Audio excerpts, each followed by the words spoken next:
organic, unpredictable, unknown, lovely, beautiful, a sense of fulfillment. This is part of the pleasures of life and not the chores of life.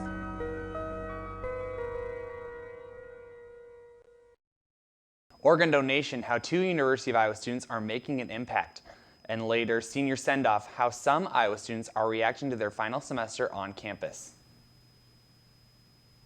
And football may be over, but we have a few announcements coming up, plus a few big awards for some athletes this week. All that and more coming up. Daily Iowan TV starts now.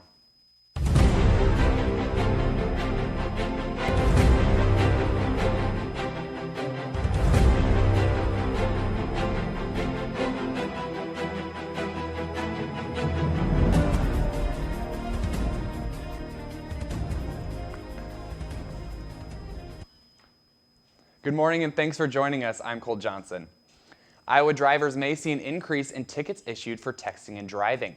A new bill targeting distracted driving is making its way through the Iowa legislature. Currently, texting and driving is a ticketable offense in Iowa, but this law would change how officers can catch offenders. Under the new law, texting and driving will become a primary offense. This means that police officers would be able to pull over those suspected of texting even if another violation has not occurred. The new bill has received some opposition in Iowa. However, in Iowa City, the issue of texting and driving hit a low for 2016 with a total of only 11 citations for the year. And recent protests in Iowa City have sparked a debate over possible changes in state legislature. Last November, more than 100 protesters blocked a portion of Interstate 80 as a part of a demonstration against the election of President Trump. This week, Republican lawmakers introduced Senate File 111, a bill that would up the penalties for blocking the interstate. The Environmental Protection Agency says if the new legislation is passed, the offense would be classified as a Class D felony. Those charged could face up to 5 years in prison with fines totaling as much as $6,250. Similar bills have been brought up in the surrounding states, such as Minnesota. And some students in one Iowa City school may be exposed to harmful water. Multiple drinking fountains at Theodore Roosevelt Education Center tested positive for high levels of lead. According to the Environmental Protection Agency, schools' fountains are not available for use if lead levels exceed 20 parts per billion. One fountain tested at Theodore Roosevelt Education Center brought a result of lead levels at 40 parts per billion. According to the EPA website, exposure to lead as a child has extremely dangerous effects. They say, quote, children in low levels of exposure have been linked to damage to the central and peripheral nervous system, learning disabilities, shorter stature, impaired hearing, and impaired formation and function of blood cells. Officials for the Iowa City District are continuing to test the water and expect to see improvements soon. Last week, we told you about a new club on campus that is bringing awareness to those in need of organ donations. Daily Iowan TV reporter Noah Gowdy has more after getting the chance to learn a bit more about the founders. At the age of 3 months old, Carly Newton received a liver transplant due to a rare infant liver disease called biliaria atresia. The liver that Newton received saved her life and has allowed her to live a normal day-to-day life ever since.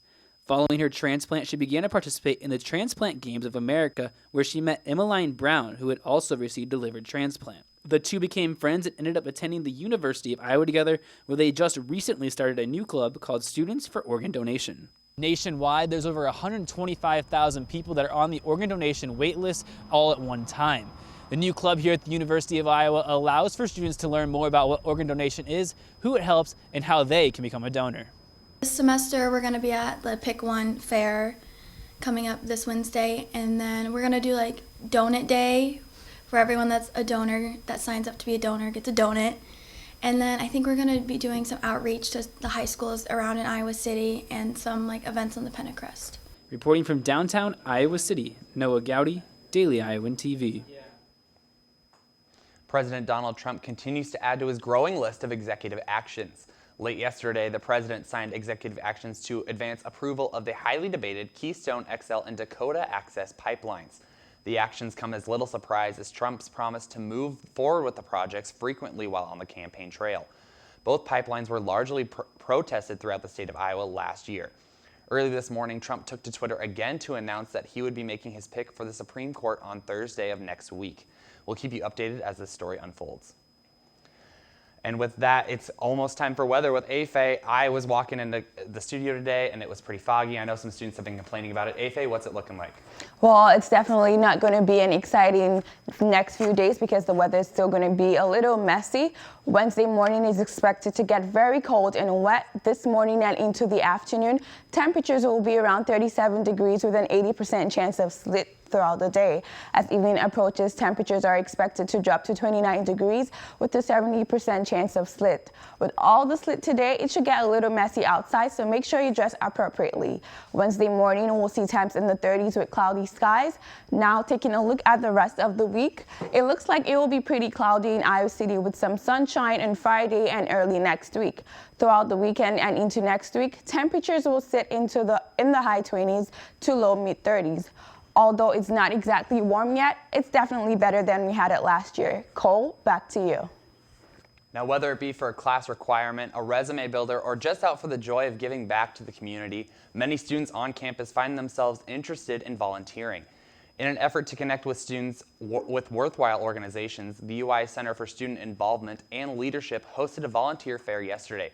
Daily Iowan TV reporter Molly Shen was at the fair and has more on what was available for visitors. The University of Iowa provides the opportunity for students to interact with nonprofit organizations to better to the community. Where the 55 organizations join this fair to ask volunteering through the year. Students can learn about organizations and get involved in this volunteering fair at IMU today.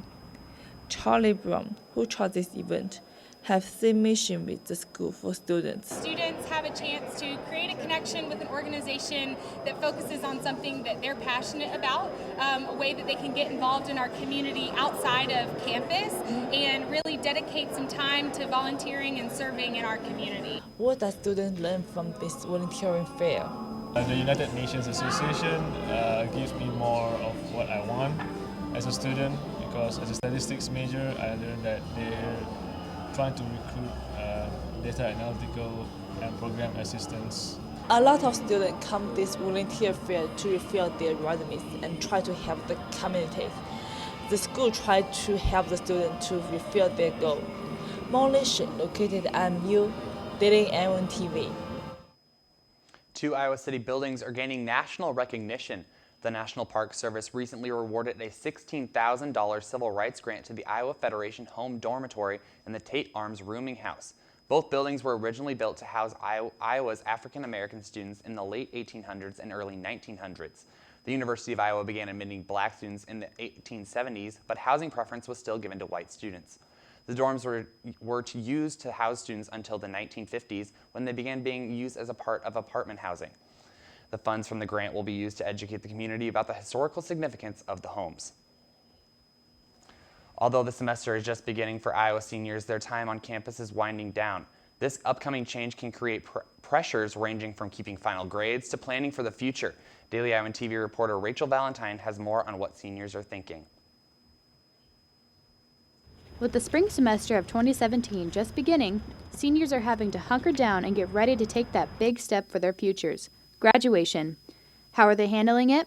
Some are stressed, some seniors are happy, and some even a little sad to leave their lives here at the University of Iowa. No, the uncertainty is really stressful, and I'm not gonna lie, I'm really scared to graduate, but I'm also really happy because I am ready to move on and kind of turn the page and just kind of like take life head on and see what it has to throw at me. So, although the future alumni may be graduating college, some may continue their education in a graduate school or even start working or applying for jobs after graduation.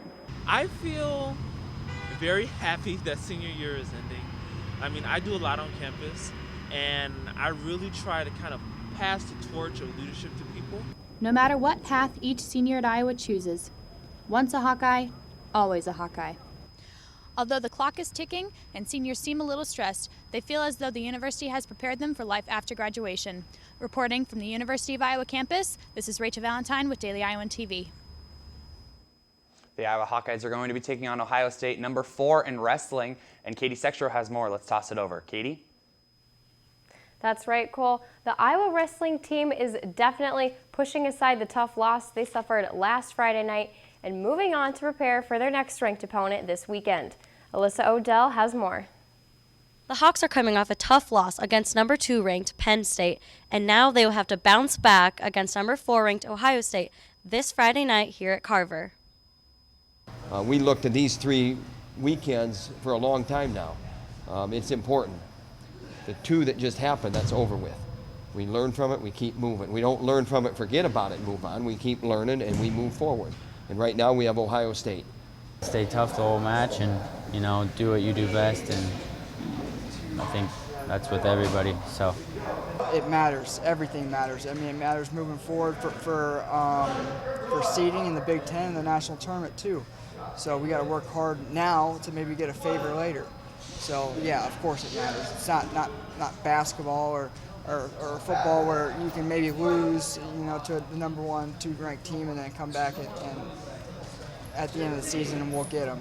There's not enough time in the day, not enough time in the season, not enough time in life to just like let a loss go. Iowa leads the all-time series against Ohio State 38-3, but this time they're facing a number 4 ranked Ohio State with a perfect 8-0 record. It should be another fun matchup here in Iowa City this weekend. Reporting from Carver Hawkeye Arena, this is Alyssa Odell, Daily Iowan TV Sports. Like Alyssa said, 4th-ranked Ohio State will take on the Hawkeyes Friday night at 7 p.m. in Carver Hawkeye Arena. Now, a number of awards were announced this week. The volleyball team held its annual postseason banquet this past weekend, where Ashley Mariani was named Team MVP, Annika Olsen received the Coaches Award, and Reagan Cole was awarded Most Improved Player. It was also announced that sophomore Megan Gustafson on the women's basketball team was named the Big Ten Women's Basketball Player of the Week honor roll. This is Gustafson's 4th honor of the season. She's averaging 17.6 points and 9.8 rebounds a game and is shooting about 67% from the field, which ranks 2nd in the Big Ten and 6th nationally. Gustafson and the team will hit the road and face off against Maryland on Sunday at 1 p.m. After the women's gymnastics meet this weekend, Claire Kaji was named Big Ten Freshman of the Week. Kaji won her 2nd floor title of the year with a season-best 9.99 against Ohio State on Saturday. Kaji has earned a title at every meet so far this season. The women's gymnastics team will also face off against Maryland on Sunday inside Carver Hawkeye Arena at 2 p.m. Now, coming up this weekend is also the Senior Bowl, where 3 former Iowa football players will be participating. You can watch quarterback C.J. Beathard, defensive tackle Jaleel Johnson, and defensive back Desmond King play in the All-Star Game this Saturday at 1:30 on the NFL Network.